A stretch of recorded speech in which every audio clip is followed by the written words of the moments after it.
Smash that like and subscribe button as well as hit that notification icon so you get all the latest content updates from the channel.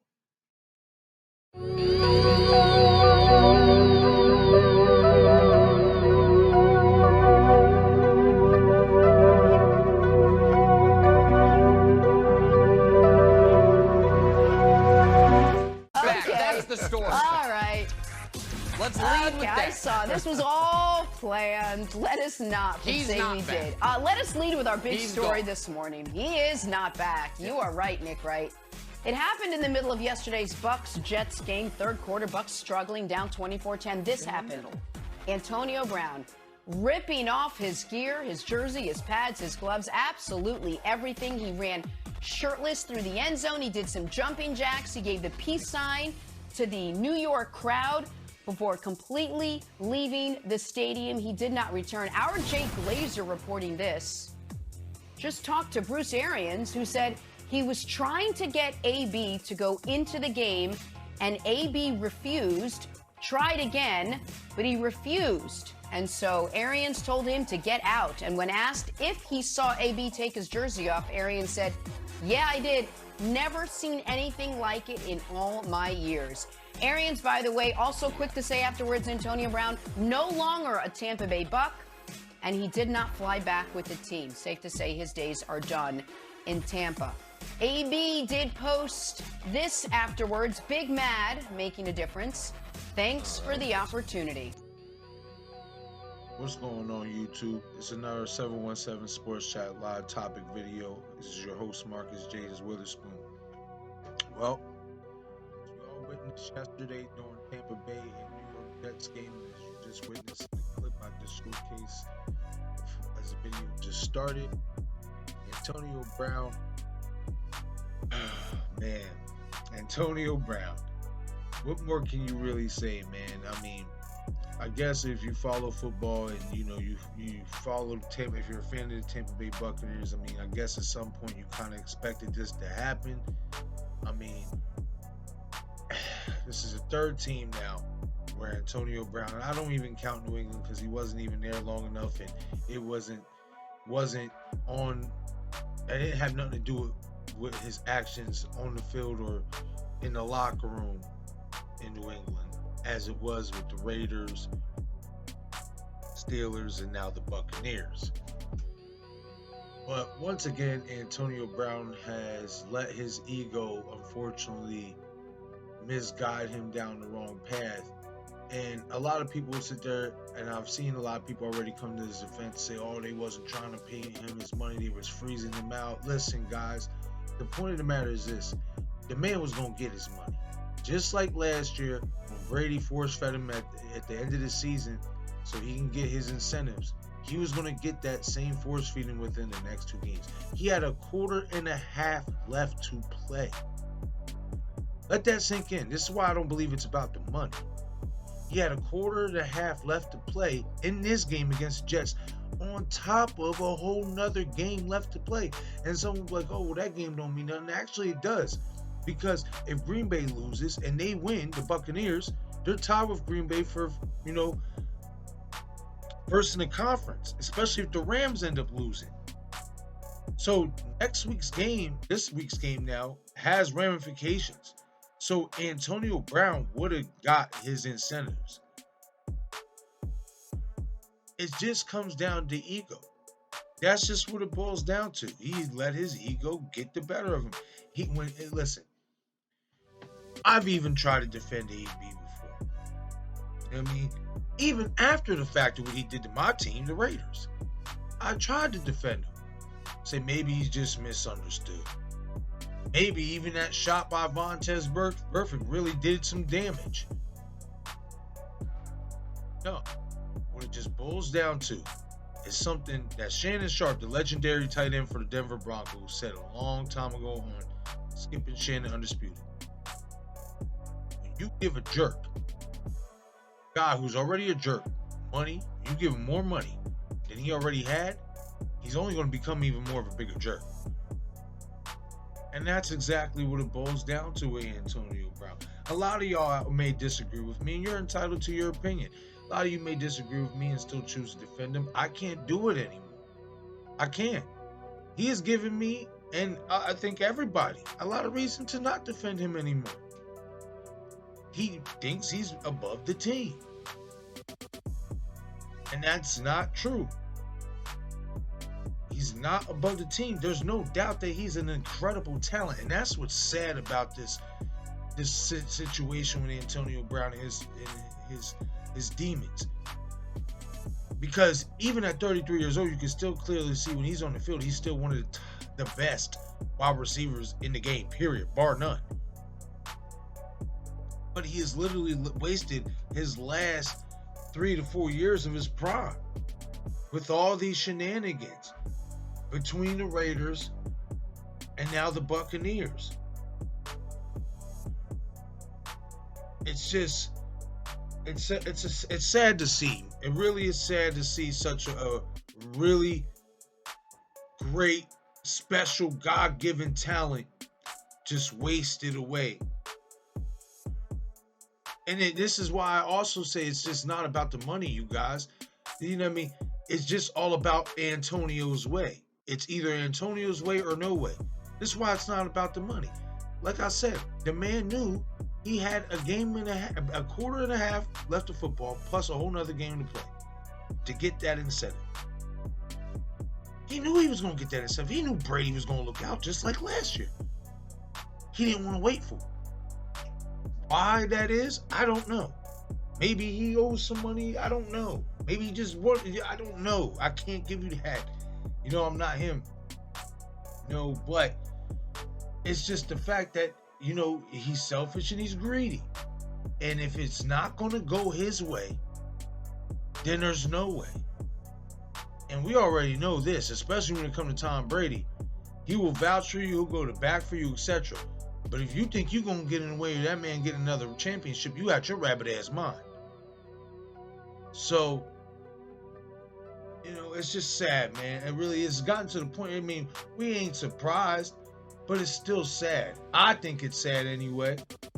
I think it's real sad how such an incredible talent could waste his prime years. You guys got to think, when he was putting all those gaudy numbers up in Pittsburgh, you know what, was it, 8 straight seasons of 100 catches, 1,000-yard seasons?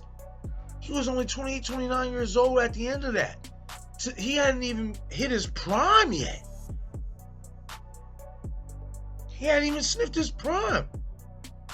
You might as well say that was his prime, obviously, now, because now the rest of his career is over. Ain't nobody else going to take him. I cannot see nobody else taking Antonio Brown. I can't. Not after this. You quit on the team. Do all your stuff in the stands and do up the deuce sign. I'd be really surprised if he gets another shot in the league. I'd be really surprised if he gets another chance in the NFL. Really surprised. The only team I could see ever making a move for Antonio Brown again is Dallas, and that's if they get desperate in the wide receiving corps, just because Jerry loves his stars and Jerry would do that. But let me know what you guys think in the comment section about this Antonio Brown situation. It's just, you know, it's a sad situation in my opinion. Let me know what you guys think. Do you guys think he'll get another shot on another NFL team down the line? Or do you think his career is over? Now, we're going to move on to the next part of this video. This video is a two-parter. And I named this video New Year's weekend bash peace out edition. Because before this, the day before this, on New Year's Day, Christian Wood of the Houston Rockets and Kevin Porter Jr. of the Houston Rockets basically did the same thing that Antonio Brown did, just on the basketball court. I did not find this out up until this morning, you know, when I went to go make a fantasy lineup and see who was all in the rosters and all that stuff, and I'd seen both Kevin Porter Jr. and Christian Wood was out. Now, I played Kevin Porter Jr. in my fantasy lineup on Saturday, and he egged it for me. He didn't do too good, but it said that he was out with he rolled his ankle. That's what it said in the report. Well, here now obviously we got the truth. That is not what happened. Kevin Porter Jr. up and left in the middle of the game. He just said, I'm out. I'm done. I'm out. I'm out of here. And Christian Wood, he only played 8 minutes of the game, and he wouldn't check back in when the coach told him to check back in. So both these young men quit on the Houston Rockets, all in the same night. Now, I'm going to give you the pros and the cons of this situation. The pros of this situation for these young men is I get it. The Houston Rockets are a terrible team. Excuse me. Ever since getting rid of James Harden and obviously, losing Chris Paul, ever since getting rid of, the cogs that made the Rockets, a force for the last few years and stuff, the Rockets have just been a terrible team. They're in rebuild mode. And they went out, got some young pieces in KPJ and Christian Wood, who all came from Detroit. Both guys came from losing franchises in Cleveland and Detroit. So from that aspect, I can get it. They're losing. They're getting blown out almost every night. They're getting blown out almost every single night, and they're frustrated. They're tired. And it seems to me that the head coach has lost these two. Now, this is the cons of it for these two young men. Now, the Houston Rockets brought both of you two in to be building blocks of a new era for the franchise. And what y'all did by doing what y'all did was y'all showed that y'all can't handle that pressure. Now, the problem with that is what if another team, how do you expect another team to trust in you to have a winning mentality? How can, especially Kevin Porter Jr., this is his second team now that he is it, and the reports are coming out that he got into it with a coach, this and that, and the same thing happened with Cleveland. How do you expect these teams to trust you and trust that you want to win a championship or have a winning mentality when you quit on a team that invested in you to build them into a contender? Now, granted, Houston obviously, like I said, is in a rebuild. So this is a rebuild. It's going to take time. Christian Wood hasn't even been in Houston a full whole year, really. Got traded in the middle of last year from Detroit. Or early last year from Detroit. But my point is this.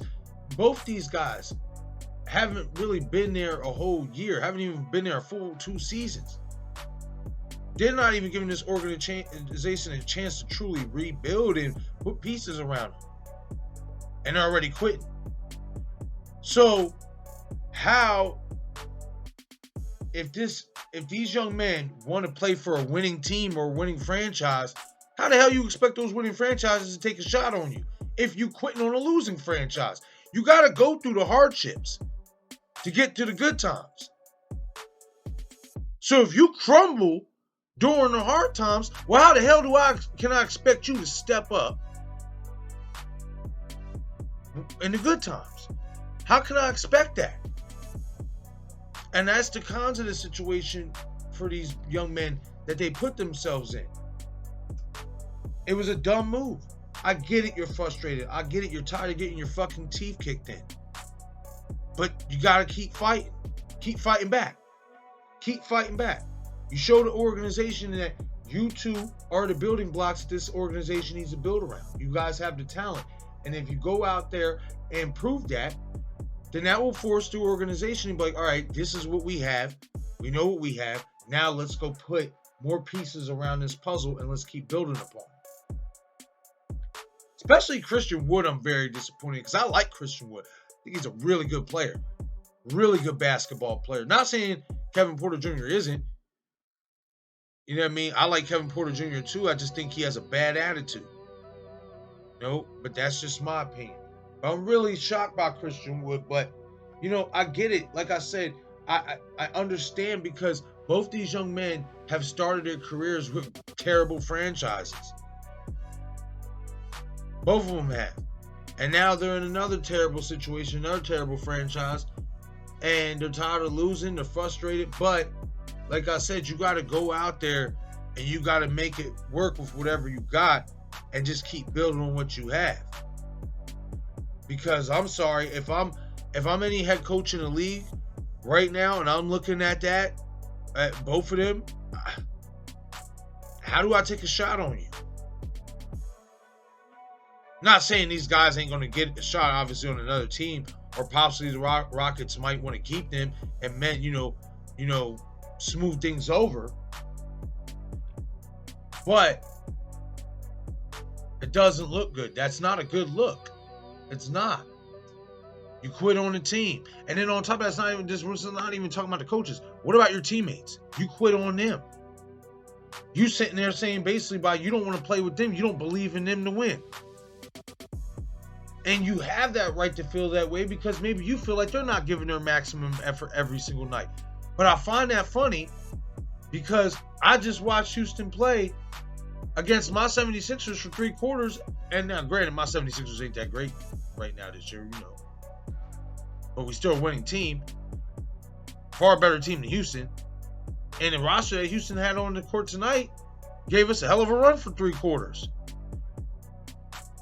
I don't think this team is a bad team. I mean, I would say they're a bad team, but I don't think, how can I say it?